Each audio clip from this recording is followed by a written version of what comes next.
Hello, Suns fans. This is Suns Latest. I am Rich Rubin. Today's lucky autograph in the 1977 basketball is, I don't remember if we did him before, is Dale Schluter. Dale Schluter was a journeyman big dude. He was huge. He was limited in every aspect, but he took up space. He could set a decent screen, and he could get a rebound every now and then. And I remember that he went to Colorado State University. I don't know why I remember that. But he also wrote his name bigger than anybody else on this ball. Everything about him was big. And I got a comment the other day. It's like, hey, how do you see those autographs? Because I've been looking at this thing since 1977. Even before I started doing Suns Latest, every now and then I would just grab this ball and I'd look at it. And I'd see a player and I'd go, which one was that? And I'd research it and I'd just figure it out. So it was always a lot of fun. So thank you for that comment. How the hell are you seeing that? And it's like, I don't know. I've got these giant Coke bottles on it as well. So a couple of things regarding the news around the NBA and with Suns. Quick note, NBA regular season begins Tuesday, October 21st. The play-in begins on Halloween. I think the Suns start up against the Jazz. As of right now, this recording, the schedule is not up. It should have it for you on the next Suns Latest. So I don't know when they're going to post it, but it should be up very, very soon. There will be 5 games on ESPN, ABC, and ESPN on Christmas. Cavaliers at Knicks, Spurs at Thunder, Rockets at Lakers, Mavericks at Warriors, Timberwolves at Nuggets. All good games. I bring this up as there will not be a Suns game on Christmas Day. And there's 10 teams playing, and we're not one of them. I understand. We didn't make the playoffs last year. We're not the hottest ticket as of now. But I don't know if that's a good thing or a bad thing right now. Very important, very important. After and only after you watch this episode of Suns Latest, after we learned this on Sesame Street. Be sure to watch the Suns, the @Suns, their YouTube channel, pre-Summer League interview. Pre-Summer League interview with Suns head coach Jordan Ott. It's on their YouTube channel. This guy has a 1,000-yard stare. If you close your eyes and listen to him, you'll think you're listening to Brad Pitt. Has that hint of a southern drawl, just a little bit of a closed mouth way of talking. There are sparks coming out of Coach Ott's head. And this is his first head coaching opportunity. He's been an assistant, player development. He has come up through every single possible rank that you want for a guy that has arrived and made it to head coach of the Phoenix Suns. I think this guy is special. He looks like a freaking leader, and I cannot wait to see what he implements with this Suns team. He is way ready to get going. This is news. It doesn't affect the Suns, but the Suns come into play. NBA Board of Governors approved the sale of the Boston Celtics, led by private equity mogul Bill Chisholm. The deal valued the Celtics at $6.1 billion. When the transaction closes, Chisholm going to take over 51% of the team with full control by 2028. That could up the Celtics' value to $7.3 billion. NBA team worth $7.3 billion. This is the largest price ever paid for a pro sports team. Even though Dodger owner paid $10 billion for a controlling share of the Lakers, it's not clear how much he would own. Previous record for a U.S. sports franchise out of all the majors was $6.5 billion for the Commanders, formerly the Redskins of the NFL in 2023. The previous record for an NBA team, $4 billion that Matt Ishbia paid for the Suns in 2023. So sadly, we're not the most valued sports team. After $3 billion, does it really matter? Yeah, it does, I guess.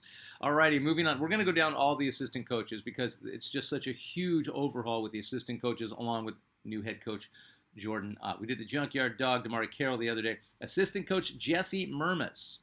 His name is it's a very strange looking last name, but it is pronounced Mermis. I've cross-referenced this like 5 times. If I'm still wrong, then I don't care. Then it's just going to be assistant coach Jesse after this. 17 years as an NBA assistant, most recently with the Magic for the last 4 seasons. Magic went from 21-51 the season before he got there, back-to-back playoff appearances and top 3 finishes in defensive rating after he got there. That's part of a winning tradition, and I like that. Mermis also coached with the Kings, Lakers, Raptors, Rockets, and Nuggets. He has worked with LeBron. He has worked with Sabonis. He has worked with Pascal Siakam. He has worked with Jokic. He has worked with the top guys in the league. regarding all his stops. Head coach and assistant GM for the Raptors, G League team, Arizona native from Tucson University, Wildcat graduate. Specialty is working with guards on spacing and decision making, but as I said, he works with everybody. Coached Harden, LeBron, Ingram, Halliburton, and a ton more over 17 years. We are shaping up to have a really good assistant coaching staff. All right, comments. From at Hammered in 1962. We're never. I will stop talking about Kuminga until there's some real juicy stuff we can talk about. But if you want to talk about him, that's fine. From at Hammered in 1962. When you try to overpay someone that dramatically, I think they find a way on your roster.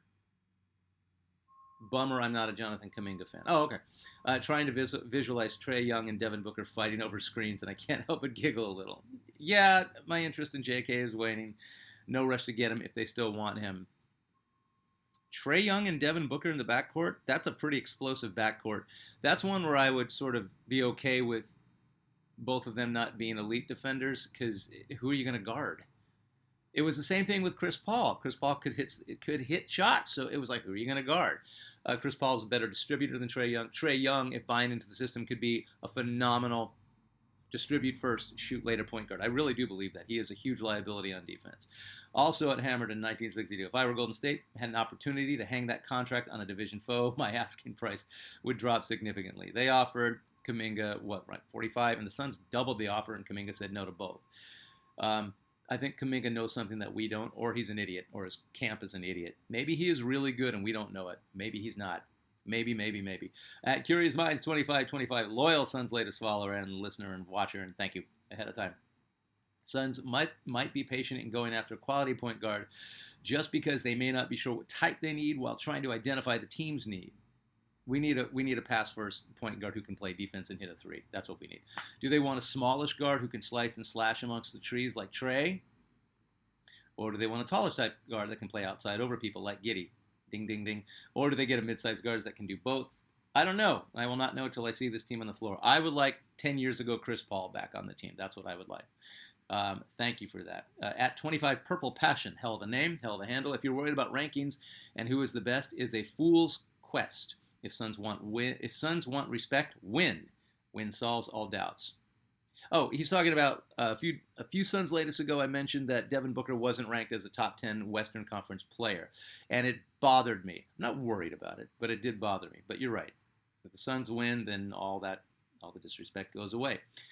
From at LOL Troll 217. Oh boy, the handle like that. I can only imagine what this is going to say. Craziest part about not trading for Beal, but we traded for Beal and not doing. Oh, okay. And if we hadn't, and not doing anything in the summer of 2023, is we could have eventually had a starting rotation of Devin Booker, Josh Okogie, Kamara, who's now on Portland, Kevin Durant, and DeAndre Ayton.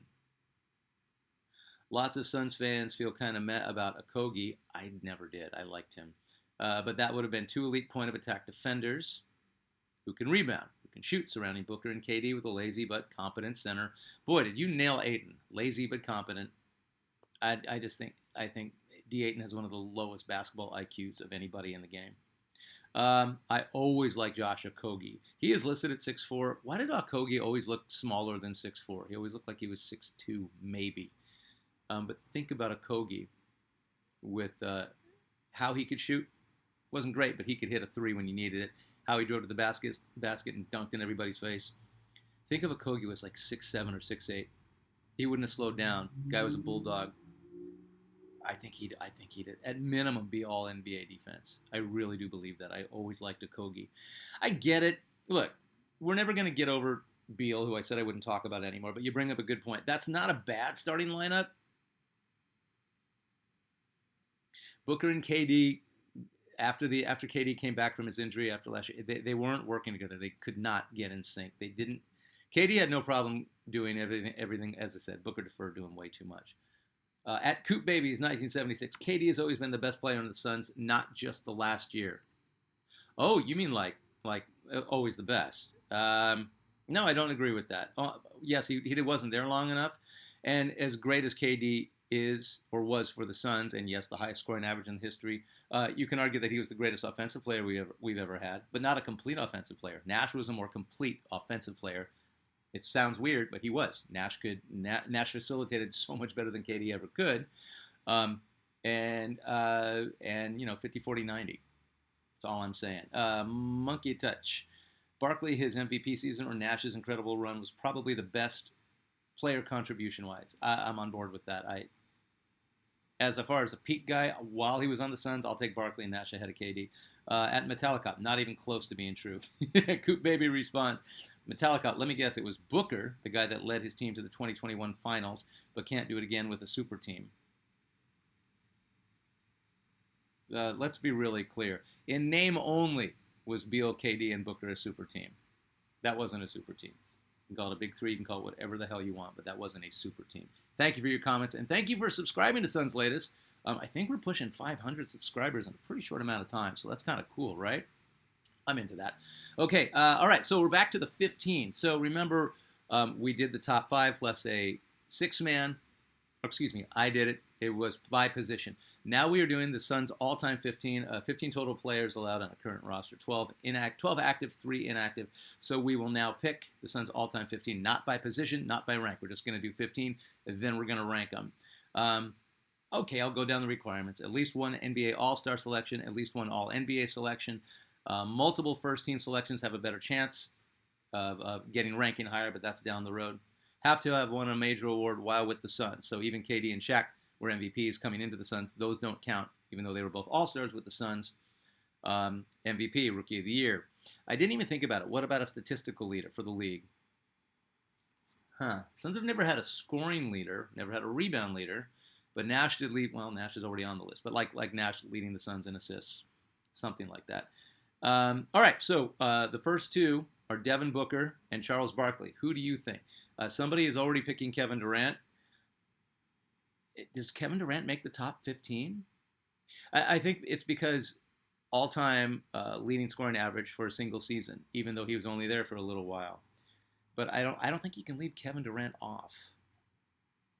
I think that's fair. And what, second team All-Pro and All-Star with the Suns.